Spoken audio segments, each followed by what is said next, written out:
So before we start, I would like to remind the panel members and also the candidate that this proceedings is being recorded for future reference of the presenter.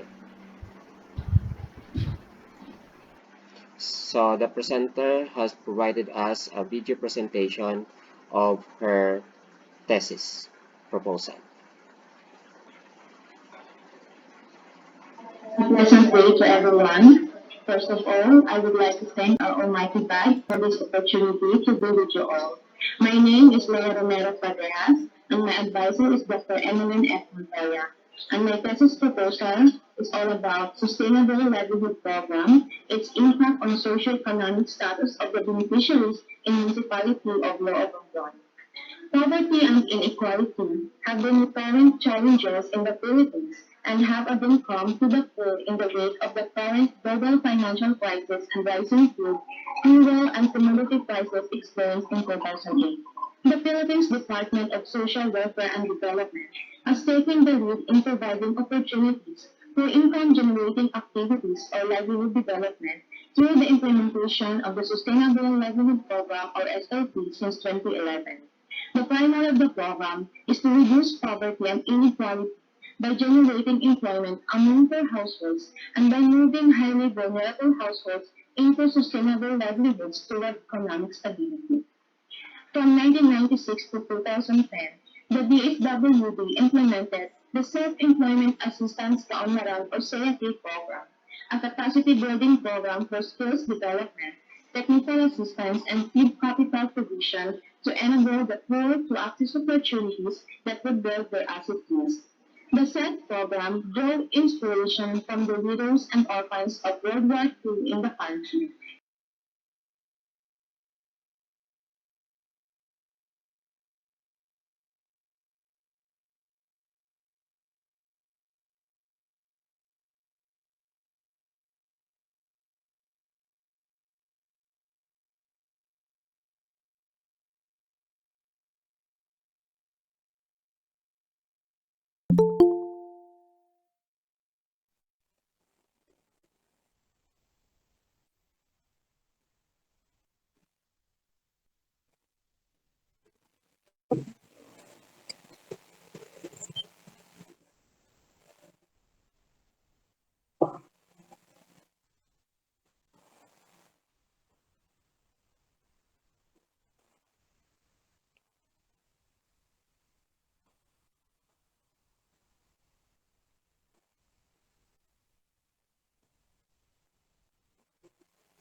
questioning.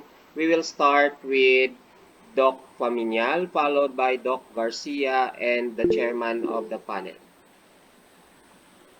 Okay, so Doc Paminial, you have 10 minutes. Doc, naka-silent ka po. Okay, good morning. Can you hear me now? Okay. Yes, Yes, po. sir. Yeah, can we have Ma'am Leia Fradejas on screen? Hindi pwede. Naka-on screen na ako, sir. Ay, Meron na kasi ang kabilyedo. oo nga eh. Yung dalaga pa, siguro. Oo nga si Leia. Nalito din ako kanina kasi gado na yung ano eh. Oo, Ang Rodela. iniisip ko si Leia Romero, estudyante ko rin ito sa college.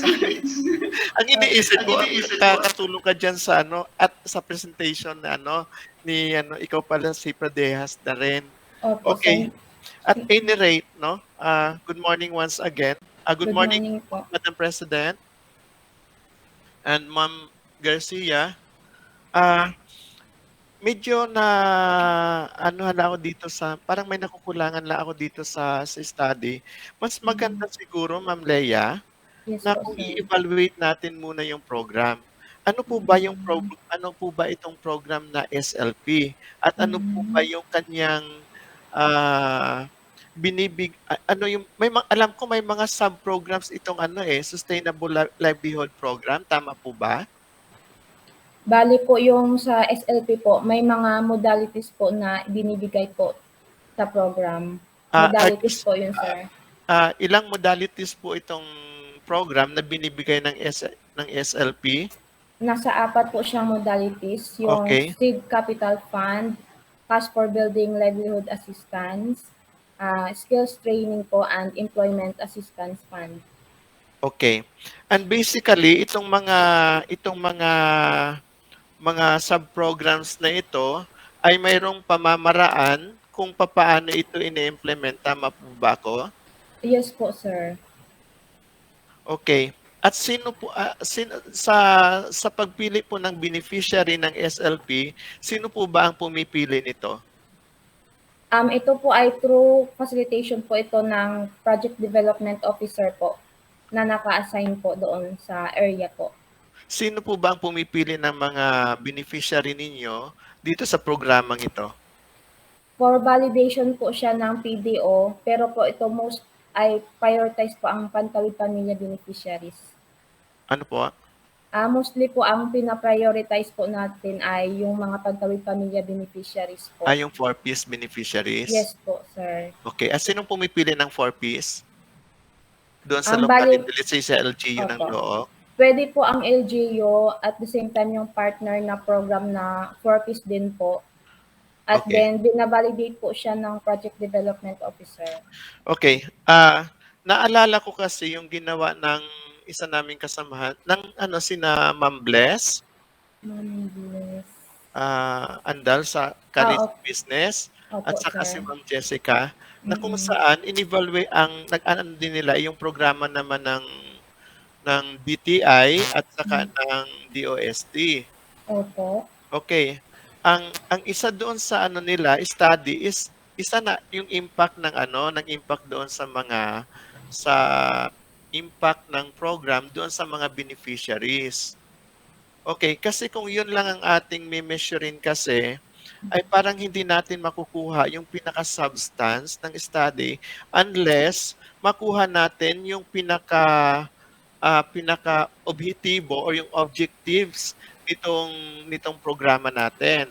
So ako, I would suggest siguro na i-evaluate muna natin yung program, yung implementation ng program according doon sa nag-i-implement at i-validate din natin ito doon sa ating magiging respondents.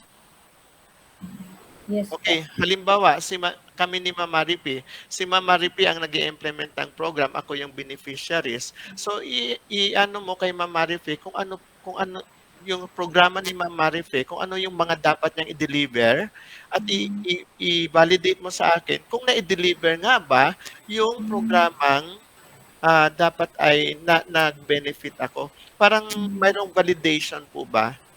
Opo. Both sa nag-i-implement po, O sa sir. nag-i-implement. So hindi lang po tayo magfo-focus doon sa beneficiary, kundi mag-focus din dapat mayroon ka ring questionnaire doon sa program implementor.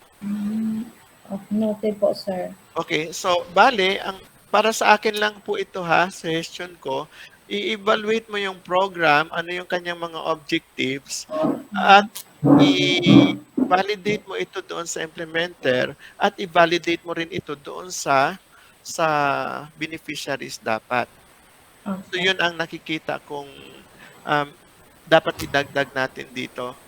Opo, sir. So Noted po. sa ganong pamamaraan, nai-evaluate muna natin ng maayos yung programa at para ma-validate na rin kung kasi kung i-evaluate lang po natin yung itong impact base doon sa recipients, no? Na let's say, nag-angat yung kanilang pamumuhay. Na supposed to be, dapat dito sa objetibo ng program ay dapat mas malaki ang inangat. So, nakikita mo yung point ko? Yes po, sir. So ganun yung inaano ko. I would suggest na gawin mong reference yung studies ni na Ma'am, sino nga ito? Si Ma'am Kabato? Kabat. Si Jessica. Hindi na siya Kabato ngayon. Jessica Fabito. Parang ikaw din lang dati, Romero. Opo. Jessica Soho na siya ngayon.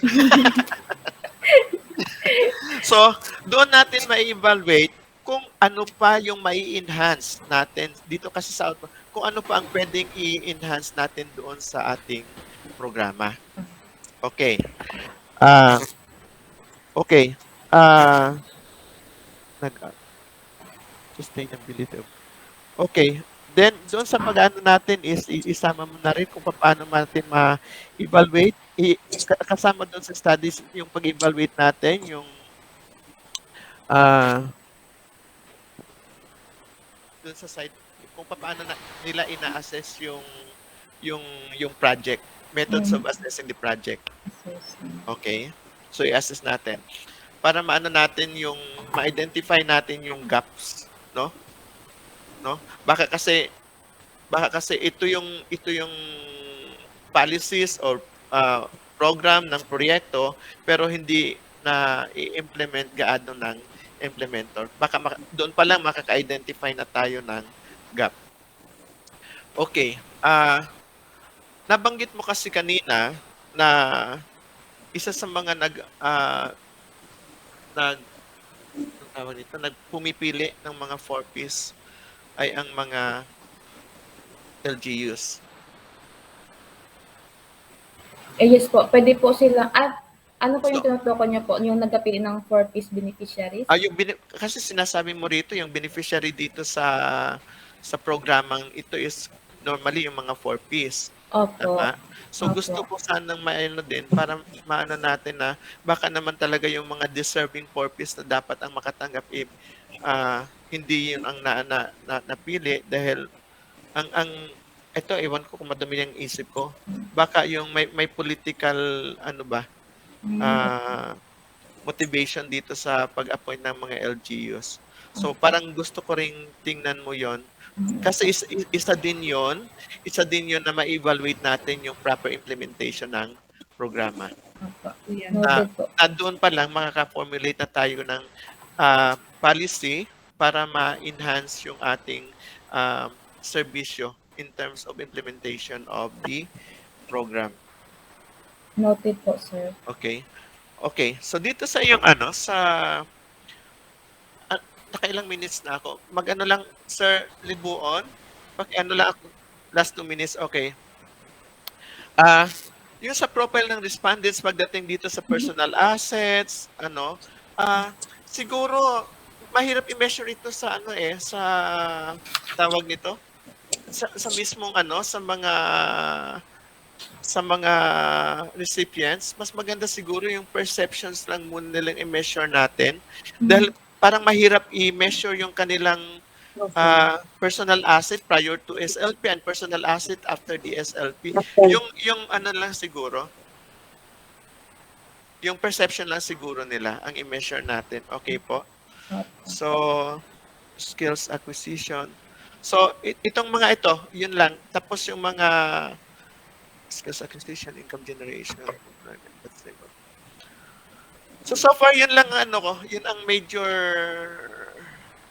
concerns ko dito sa iyong study. So, magkaroon ka ng ano, evaluate mo yung implementation of the program, yung program itself, at saka yung i-confirm mo ito doon. Parang magkakaroon ka ng validation. Thank you po, sir. So, yun po ang aking major concern. Marami pong salamat.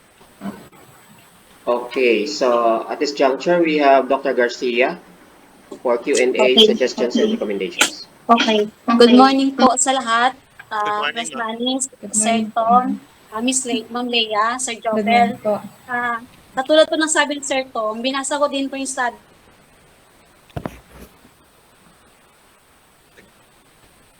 mo. Kinulang din ako kasi if you want to test the impact, hindi kasi kailangan mo talaga i-evaluate yung program itself to prove na magkakaroon ka ng enhancement para ma-achieve mo po yung goal mo na enhancement of SLP.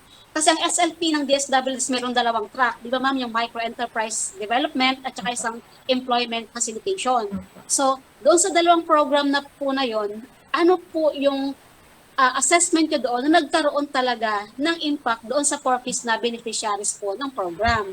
So, ang ating micro-development kasi meron siyang capacity building, focuses on micro-enterprise development, skills enhancement, network and partnership building, and provision of capital assistance to poor families. So, kung yun mismo is LSP, ma-evaluate mo siya, ma-assess mo siya, doon po lalabas na magkakaroon tayo ng impact doon sa iyong beneficiaries. Pagdating po sa enterprise development nila, ano po ang nangyari?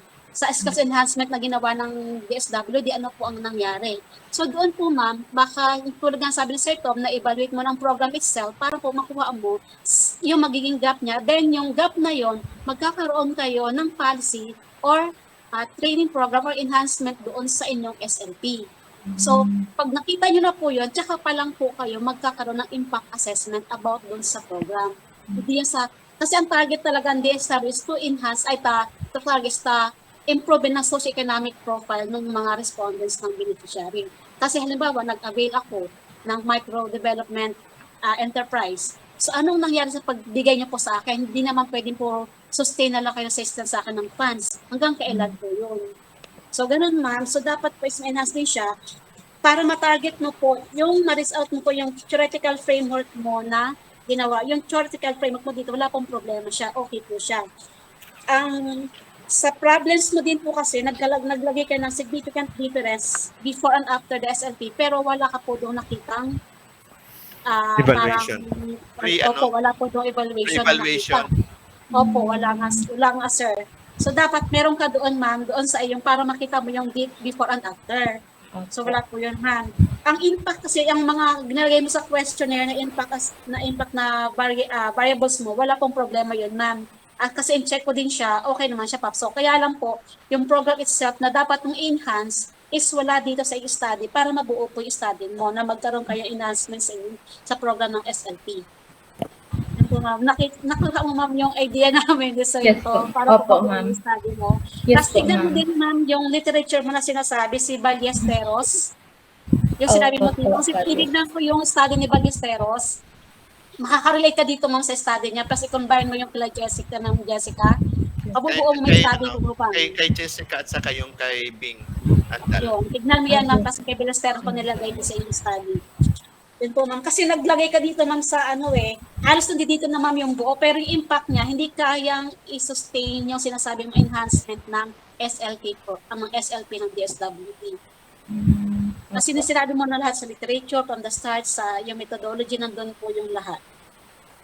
So yung ma'am Dea. So, ang magiging title niya, Sir Tom, Ay, evaluation ng program. evaluation ng program, di ba? Tapos basis for enhancement, sir, no? Yes. O, yun, ma'am Dea. Opo. So, okay na, ma'am. Opo. Thank you po. Okay. Nag-guess mo lahat, ma'am Bea, ha? Sige, ma'am. Opo, ma'am. Okay, thank you po.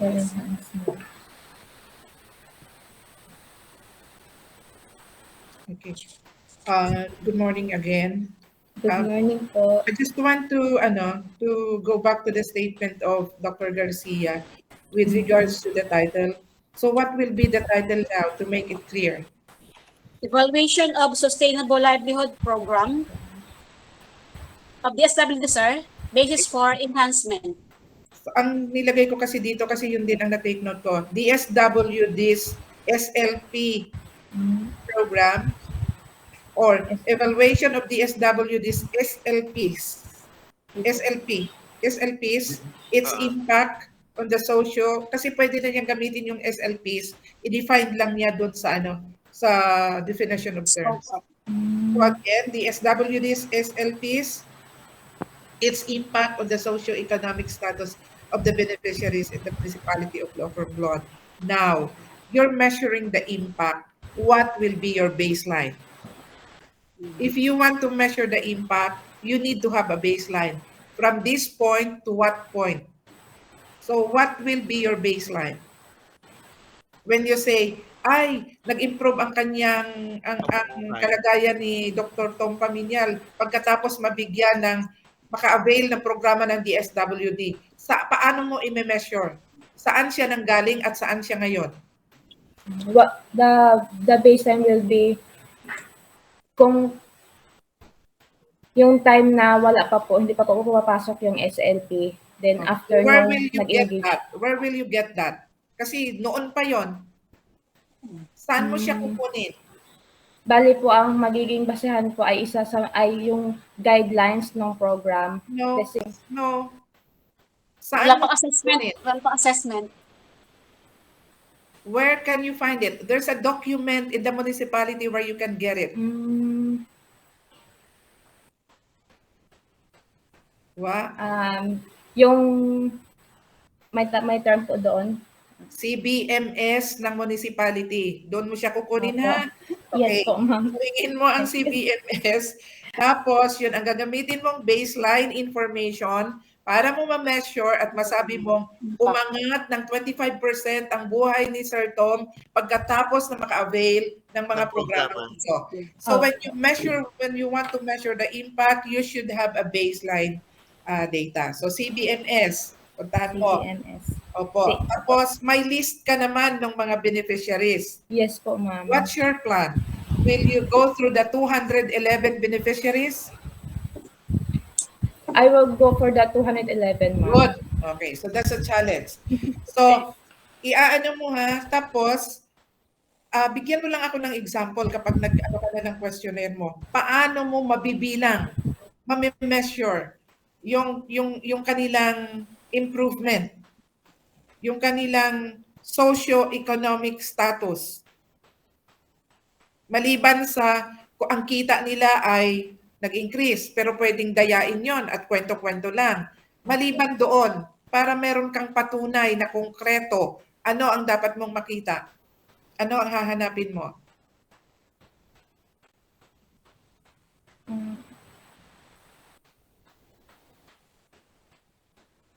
Yung data before, sa pantalitan. Ano yung tangible evidences that you will look for when you go to the different respondents?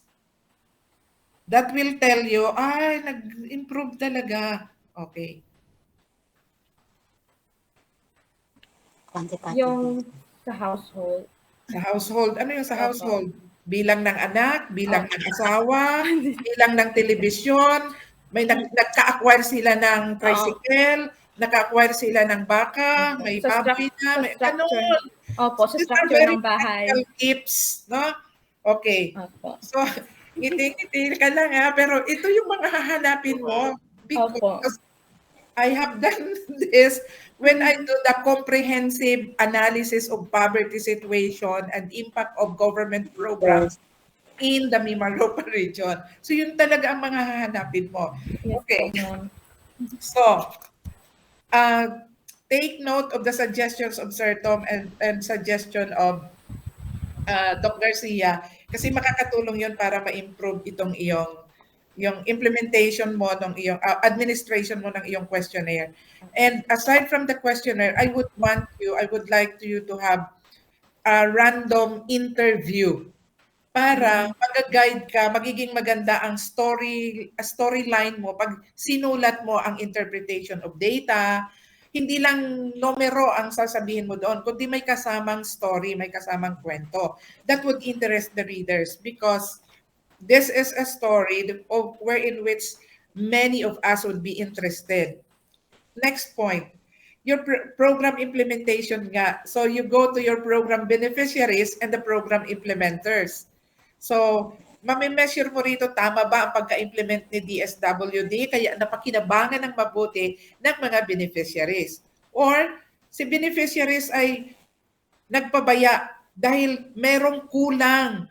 Wala siyang, psycho preparation dun sa pagtanggap ng project. Kaya yung project na dinownload sa kanya na pariwara.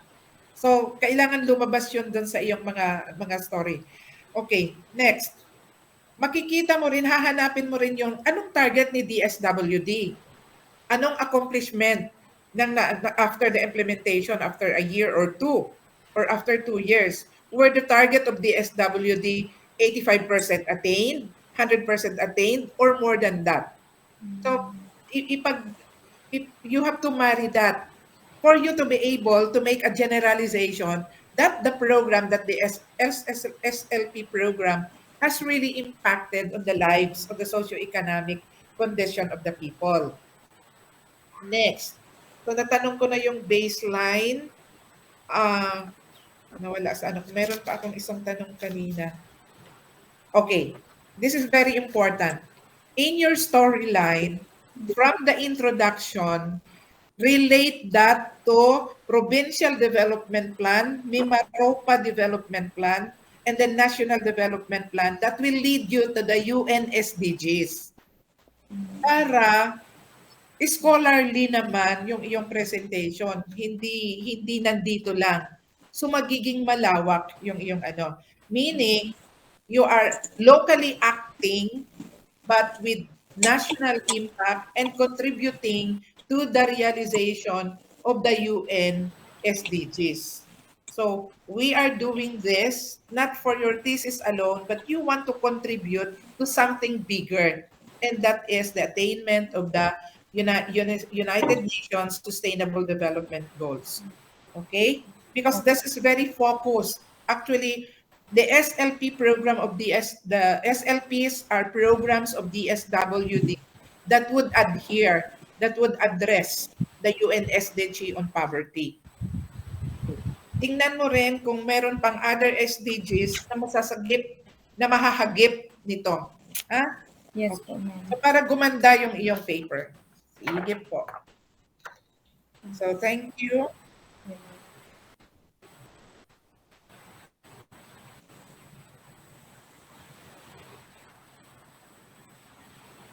No more? Ma'am Mape, pass or fail? Ma'am Mape. Bakit Pwede siyang pass din siya, ma'am. Pass, ma'am. Sir, no. For enhancement po ng kanyang study. Pass. Congratulations. Thank you po, ma'am. Thank you po, sir.